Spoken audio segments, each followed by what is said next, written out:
Good morning.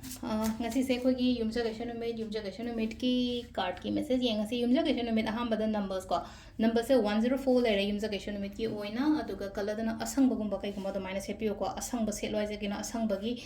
colors ki meanings loina lai ko hadi machu khoi na angang ba degi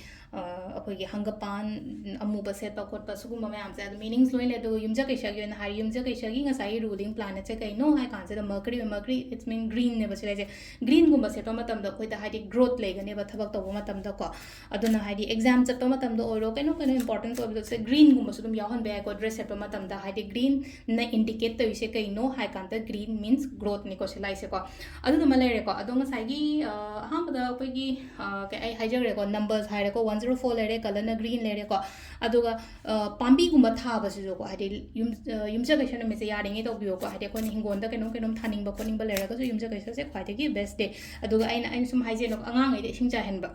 angang ai de sing cha hen sing cha ra ga ding sai gi hadi pambi to grow ni na do moi jo hai hauga lai ba angang no na wakhalon oiro ama oiro moi su aphaba rom da growth lak na bai dam ka ni ko ina hadi angang da duty ama kai ma pi angang je haji kan de phone sanara ko da dum lai na ko adu na ai bungo de ma nang sing cha yo si din ha moi thwa yaw na to ga ni ko si gi pot map se dun na hadi smai na khatang hai tar ko as a parents oina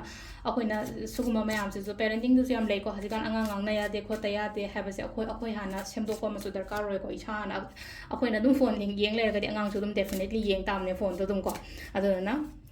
gon koi mina ba thabak to mina ba so mayam se haji tem dong na tram ne ko ya ga di to bio ado himja kesha gi oina ko card hum ka tang thok char ge ko silere ko aham ba card se da lai re ani suba card se da lai re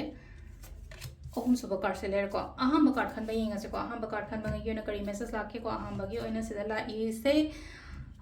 blindly thabak taw gono ko ngasi se hadi blindly thabak taw gono hadi phajana gyan tare chum me haira kam dai chapi ba hadi mina haiba da so dum uru jat kano hadi kemta gyan ta tabi da khong thang jan gano ko thabai kang taw matam da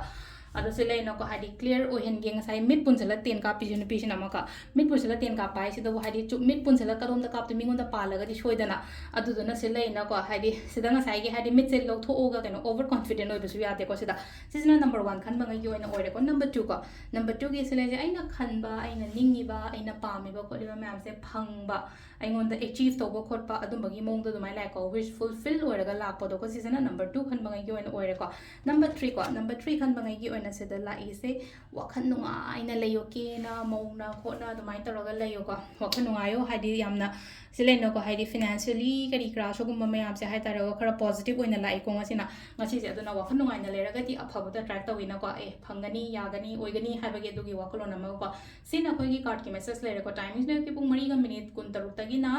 pung 8 ka minute fu 8 phang lere ko adai pung 8 makai da 13 ga minute 33 phang lere adu nung dawang gi na pung 2 ga minute 13 ga da na 5 ga minute 59 phang lere ko